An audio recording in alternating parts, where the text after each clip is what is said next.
Era uma vez numa prova de final de ano e a professora foi fazer a prova oral comigo.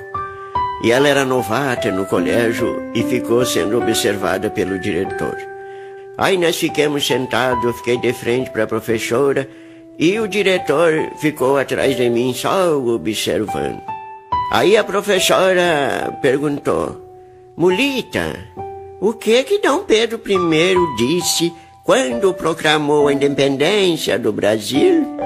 Nisso a professora deixou cair o lápis no chão e ela se abaixou para juntar o lápis. Quando ela levantou, ela disse: E daí, Mulita, o que Dom Pedro falou? Eu disse: peitinhos maravilhosos.